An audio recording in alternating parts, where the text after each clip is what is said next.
All right, welcome to the Two Sons Podcast, everybody. Hope all of you are having a great week so far. Today we are covering episode 7, the penultimate episode of The Rings of Power. Next week. Penultimate? Penultimate means the one before the last. You heard it here first. Yeah. What? New words with Jason. I know. It is Wednesday.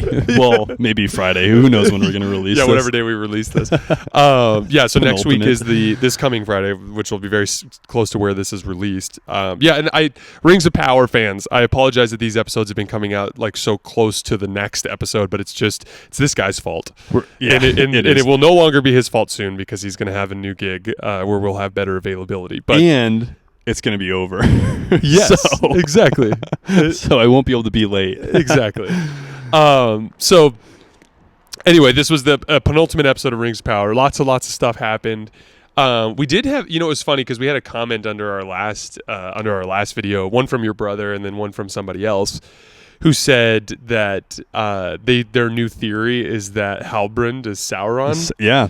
In this episode, I didn't pick up any additional hints on that front. Not at all. But I mean, we're not Lord of the Rings experts, are we? No, we're not. And it makes sense. I mean, it makes sense on a couple of different levels. Specifically, the only indicator that Halbrand is Halbrand is his brooch that he carries around. Right? Oh. So he's on a ship in the middle of the Sundering Sea. Yeah.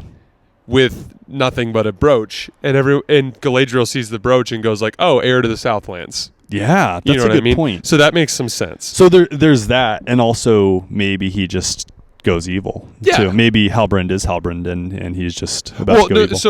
So educate me, because the Tolkien backstory from the real story, from what I understand, and again, people who watch, you can comment and let me know if I'm wrong. But from what I understand, what ends up actually happening is Sauron impersonates a being that actually essentially builds a friendship with the elves and the dwarves and the men and everybody. I see. And convinces them to build to create the Rings of Power. But in that process, then he creates the Ring of Power, which allows him to dominate those people, right? That makes sense. So it can't be Adar, because Adar is too obviously evil. Oh, I see. So essentially, no, but then it gets... And he kind of refused the name Sauron. Exactly. But then Adar also, he says he killed Sauron in the previous episode. So like there's a lot of like cloudiness there that needs to be figured out, and who knows if it's Halbrand or if it's someone else, but we do need to keep our eyes open for somebody who's effectively infiltrating the all of the races in order to make this particular statement. Yeah. So Isildur appears to die, but we know he doesn't, obviously, from the future. From the future, we know the future. You know it's an aspen from the way it is. You know he's alive because he's alive.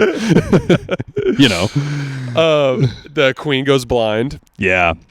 And Galadriel and the queen have a moment kind of where Elendil's like sick, like I should never have picked up this elf, but he's just blaming her for his son's death, which he doesn't know is not actually a thing yet. I think he probably comes back around once he sees that Isildur is not dead. I would think so too, but it'll be interesting to see. And then like with Galadriel, there's this weird moment where like the queen like kind of wipes her face and like kind of feels one of her tears.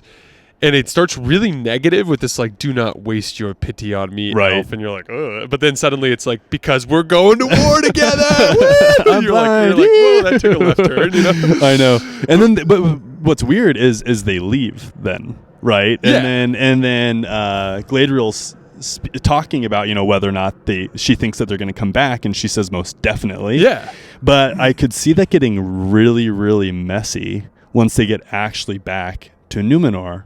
And once the politics kick in, exactly. The politics are always going to be there at Numenor. And they took some time to set up the politics stuff. They did with some of the other characters, that's a really good including point. The people who lit the ships on fire. So there's clearly a portion of that society that is not supportive of the Numenorian presence over in Middle Earth. So that I agree with you. There will be some conflict there, but inevitably this ends with them returning, I would imagine. I would like to think so. So. Before I want to spend some time on Elrond and Durin, but the last thing that happens in the episode is involving Galadriel and everything is we learn what we suspected after last episode when Mount Doom was created, that the Southlands are effectively Mordor. And what's interesting about it too is like the Mount Doom is kind of like a very fantasy volcano, because it's not like an eruption and then it just goes dormant. It erupts in perpetuity, and so essentially it just persistently just poisons that land, right, where nothing can grow, right. Which is why I like and like it gets to the point where it's like these people in the Southlands are like, oh, we're gonna fight for this. It's like no, you don't even want this land anymore. This land is poisoned. Like it's literally already poisoned, exactly, and shadowed. The orcs are free to move. That orc scene, by the way, just a quick little side note. That orc scene when Theo and Galadriel are hiding and the orcs are walking by. I just like every single orc scene is just sick. Yeah, get someone who loves you the way Luke loves orcs. I'm just kidding. Orc fan. Luke Huffaker, orc fan. Two Sons podcast. Hey, my name is Luke Huffaker. I'm from Tucson and I love orcs. So funny. The orc scene was good. I'm trying to think. There was nothing really especially interesting involving the orc. Basically, Adar just has like a little moment where he talks about how this is their land now and stuff. And then the Harfoots. There's the Harfoot moment with the stranger. Yeah, well, dude. So the stranger helps them because they show up to this like grove where they pick these peaches or whatever the heck they are. Apples, yeah. And then the trees are all dead. So the stranger performs a spell on this tree, and in the process, like a branch falls off and almost kills a couple of Harfoots. So they basically ask him to leave. I know, and the Harfoots are so hot and cold. Dude, it's ridiculous. They're the nicest, awful people I've ever seen. They're in my entire so life. hot and cold. They're like, hey, can you help us? You're really important. And then he tries to help, and then like a branch falls because of their idiocracy. They're standing under this tree that's shaking, right? And then it falls on him, and then they're all looking at him like he just murdered someone in front of them, and he's like, all right, like I'm sorry, I'm Peril, right? And then he gets, I'm Groot, and then he gets kicked out essentially. And then the next day, everyone's like, oh my gosh, the apples, how fun! Well, and then like going further on the Harfoot thing, it's like even the leader of the Harfoots is like he thinks. At the end of the episode, he's like, we will go together and we will help. We're going to find this guy, blah, blah, blah. But it's like for the entire first 5 episodes or whatever, his whole thing was like, the path is so important. We never leave the path. We never leave the path that if somebody ever even slows us down, we leave them behind to die. Yeah, like Frank over here is getting killed by bees and we just continue to go on like nothing's going on. Like it's so funny. The Harfoots are so hot and cold. And I'd like to see really how they play a role into this. That's going to be super interesting to see how they marry what's happening with the dwarves and the elves with the Harfoots.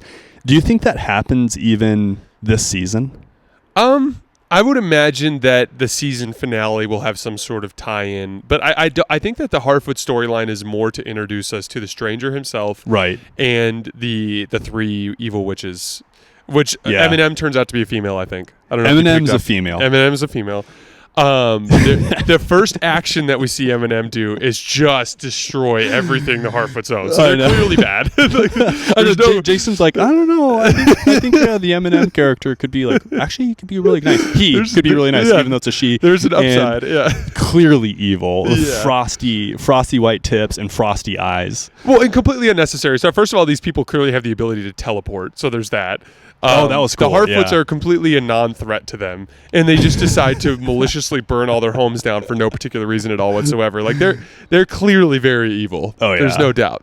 I know. I wonder how that plays. It's an interesting little piece, isn't it? So we only have a few more minutes. So I want to talk about Elrond and Durin. So I think the Elrond Durin thing is like my favorite dynamic in this. Oh, it's so genuine. So they have a meeting with the kings.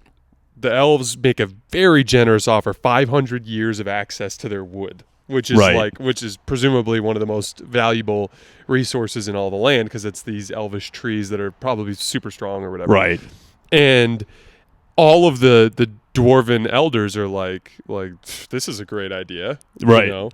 But the king, Durin the third, because Durin the fourth is our Durin. Our Durin, the one we like. Durin the third is like, basically says something along the lines of like has a private conversation with Durin and basically says no. And his reasoning, and it makes perfect sense, is like, he's talked about this balance between fire and rock, Right. and how the rock is their sturdiness, but the fire is their frailty. Is Right. essentially what he talks about, and his whole thing, and it makes perfect sense, is like we have a tendency to push boundaries, and this is a boundary we should not push. And he's right. And he's 1,000% right. And to our Durin, it just seems like he's old school, stuck in his ways. Too stubborn. Yeah. But then there's a level of wisdom that only he can feel. And granted, like sometimes, people do make bad decisions out of what they perceive as their own wisdom, even though it's not. Mm-hmm. Like an inability to change with times and to see change as a good thing. But this is a perfect example of how they should not have changed. They should not have changed. Because we meet a demon yes. at the end of the episode.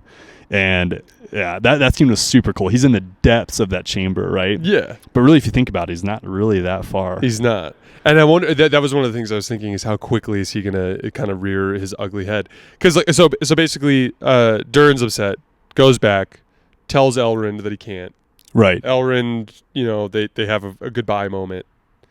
Elrond leaves the poison leaf next to the mithril on his way out the door. Yeah. And the poison leaf cures itself next to the mithril. Unreal. And there's this really cool moment where Durin and his wife are basically like, oh my gosh, they feel, it's almost like a sense of purpose that strikes them at that point. Yeah, Where it's they're something like, divine. It is now our duty to do this. Exactly. And so Durin by himself goes down with Elrond. And so there was that cool moment where Elrond's basically like, I let you win the axe throwing the rock breaking contest. But they break it open and they discover the vein, but there's some tremors that happen, right? And then Durin the king comes down and they have this huge bad moment. Right. But yeah, so like that was really cool. So he tosses the leaf into the thing. It kind of meanders its way down, and essentially it ties together two very important storylines, because you go into of course I'm blanking on what it's called now, but this particular dwarven society in the Misty Mountains has a name. I'm blanking on what it's called. But when Frodo Baggins and the Fellowship of the Ring show up at this cavern, it's deserted and destroyed. And they ask Gandalf what happened, and Gandalf literally says they dug too deep and they unlocked a Balrog of Morgoth, which is literally, Morgoth was the evil being that started the war that got the elves over to Middle-earth anyway, and the Balrog is basically one of his minions. And so essentially them digging for the mithril unlocks this whole thing. But it's like this, like, it's kind of like a conundrum, because you understand now why they did it. Like, the elves needed it to survive. Right. But in the process, they unlock this Balrog. It's kind of like there's no good answer. There's no good answer to anything. And then the other thing too is if the elves don't have that going into battle, right? Like the dwarves would be stupid just to think that they'd be unscathed by any war that's happening in their lands. Yeah. Right. Oh yeah, the orcs will leave us alone, right? No, that's not true.